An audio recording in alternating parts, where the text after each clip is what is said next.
Hello friends, അപ്പോൾ ഇന്ന് ഞാൻ വന്നിട്ടുള്ളത് ബ്രെഡ് വെച്ചിട്ട് വളരെ പെട്ടെന്ന് തന്നെ ഉണ്ടാക്കാൻ പറ്റിയൊരു ടേസ്റ്റി ആയിട്ടുള്ള റെസിപ്പി ആയിട്ടാണ് കേട്ടോ. അപ്പോൾ ഇതിനായിട്ട് ഞാനിവിടെ 3 പീസ് ബ്രെഡ് എടുത്തിട്ടുണ്ട്. ഇത് അത്യാവശ്യം നല്ല വലുപ്പമുള്ള പീസ് ബ്രെഡാണ് കേട്ടോ. അപ്പോൾ ഇത് നമുക്കൊന്ന് മുറിച്ചെടുക്കാം. ഇതേപോലെ ചെറിയ ചെറിയ പീസായിട്ട് നമുക്ക് മുറിച്ചെടുക്കാം.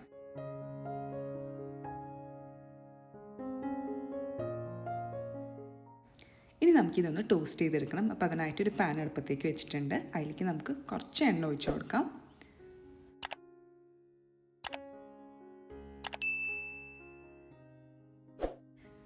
അപ്പോൾ പാത്രമൊക്കെ ചൂടായി വരുമ്പോൾ നമുക്ക് ഈ ബ്രെഡിൻ്റെ പീസൊക്കെ അതിൻ്റെ മുകളിൽ വെച്ച് കൊടുക്കാം. എന്നിട്ട് 2 സൈഡും നല്ല ഗോൾഡൻ ഷെയ്ഡ് ആവുന്ന വരെ നമുക്കിതൊന്ന് ടോസ്റ്റ് ചെയ്തെടുക്കണം കേട്ടോ.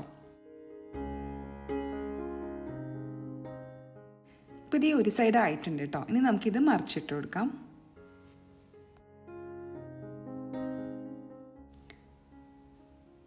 അപ്പോൾ നമ്മുടെ ഫസ്റ്റ് ബാച്ച് ഇവിടെ റെഡി ആയിട്ടുണ്ട്. ഇത് നമുക്ക് പാത്രത്തിലേക്ക് എടുത്ത് മാറ്റി വയ്ക്കാം. ഇനി ബാക്കിയുള്ള ബ്രെഡ് പീസസ് നമുക്ക് ഇതേപോലെ തന്നെ ചെയ്തെടുക്കാം.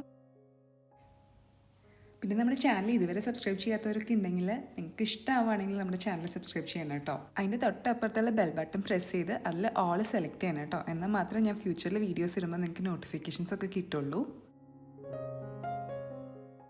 ഇപ്പോൾ നമ്മുടെ ബ്രെഡൊക്കെ ടോസ്റ്റ് ചെയ്തെടുത്തിട്ടുണ്ട് കേട്ടോ.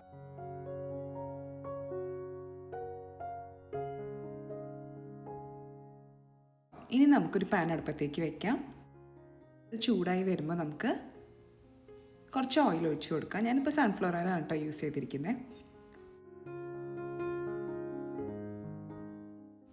ഇനി നമുക്ക് 1 ടേബിൾ സ്പൂൺ ഇഞ്ചി അരിഞ്ഞത് ചേർത്ത് കൊടുക്കാം. ഇഞ്ചിയൊക്കെ ഒന്ന് മൂത്ത് വരണം കേട്ടോ. അതുവരെ നമുക്കൊന്ന് വഴറ്റി കൊടുക്കണം. ഇഞ്ചിയൊക്കെ നന്നായിട്ട് മൂത്ത് വന്നിട്ടുണ്ട്.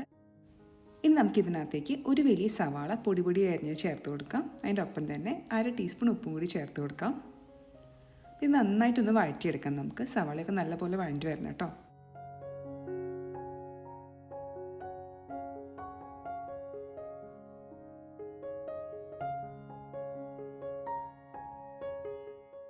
നമ്മുടെ സവാളയൊക്കെ നന്നായി വഴറ്റി വന്നിട്ടുണ്ട്. ഇനി നമുക്കിതിനകത്തേക്ക് 1/2 ടീസ്പൂൺ മഞ്ഞൾപ്പൊടി, 1 ടീസ്പൂൺ സാദാ മുളക് പൊടി, 1 ടീസ്പൂൺ മല്ലിപ്പൊടി ഇതൊക്കെ ചേർത്ത് കൊടുക്കാം. എന്നിട്ട് നന്നായിട്ട് ഇതിൻ്റെ പച്ചമണമൊക്കെ മാറുന്ന വരെ നമുക്കൊന്ന് വഴറ്റിയെടുക്കണം. ഇത് അത്യാവശ്യം നല്ല സ്പൈസി ആയിട്ടാണ് കേട്ടോ ഞാൻ ഉണ്ടാക്കുന്നത്. നിങ്ങൾക്കിപ്പോൾ ഇത്ര സ്പൈസി ആയിട്ട് വേണ്ടെങ്കിൽ 1/2 ടീസ്പൂണൊക്കെ മുളക് പൊടി ചേർത്ത് കൊടുത്താൽ മതി കേട്ടോ. ഇപ്പോൾ പൊടികളുടെ പച്ചമണമൊക്കെ മാറി വന്നിട്ടുണ്ട്. ഇനി നമുക്ക് ഒരു വലിയ തക്കാളി, നല്ല പഴുത്ത തക്കാളിയാണ്, അതരിഞ്ഞത് ചേർത്ത് കൊടുക്കാം. നല്ല പോലെ ഇതൊന്ന് വഴറ്റിയെടുക്കണം. തക്കാളിയൊക്കെ നന്നായി വെന്തുടഞ്ഞ് വരും, അതുവരെ വഴറ്റണം കേട്ടോ.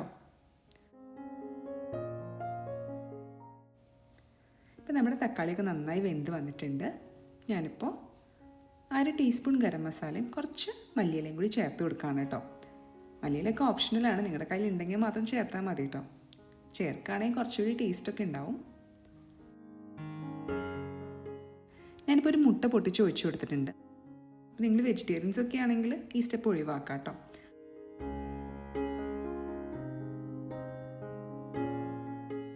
നന്നായിട്ട് മുട്ടയൊക്കെ ഒന്ന് കുക്ക് ചെയ്തെടുക്കാം നമുക്ക്.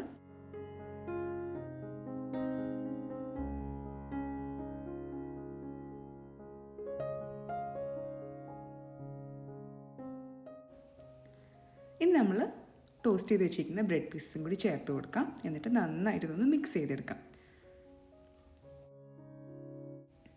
ബ്രെഡ് പീസ് ചേർത്തതിന് ശേഷം ഒരുപാട് നേരിട്ട് മിക്സ് ചെയ്യേണ്ട ആവശ്യമൊന്നുമില്ല കേട്ടോ. ഈ മസാലയൊക്കെ ബ്രെഡുമ്പോൾ നന്നായിട്ടൊന്ന് പിടിച്ചാൽ മാത്രം മതി.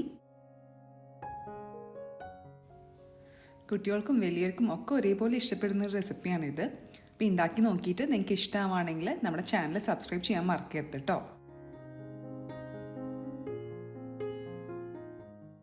അപ്പോൾ അവസാനമായിട്ട് ഞാൻ 1 ടേബിൾ സ്പൂൺ ടൊമാറ്റോ സോസും കൂടി ഒഴിച്ചു കൊടുക്കുകയാണ്. അപ്പോൾ ഒരു പ്രത്യേക ടേസ്റ്റ് കിട്ടും നമ്മുടെ ബ്രെഡ് മസാലയ്ക്ക്. ഒന്നുകൂടി ഒന്ന് മിക്സ് ചെയ്തെടുക്കാം നമുക്ക്. അപ്പോൾ നമ്മുടെ സിമ്പിൾ ആൻഡ് ടേസ്റ്റി ആയിട്ടുള്ള ബ്രെഡ് മസാല ഇവിടെ റെഡി ആയിട്ടുണ്ട് കേട്ടോ.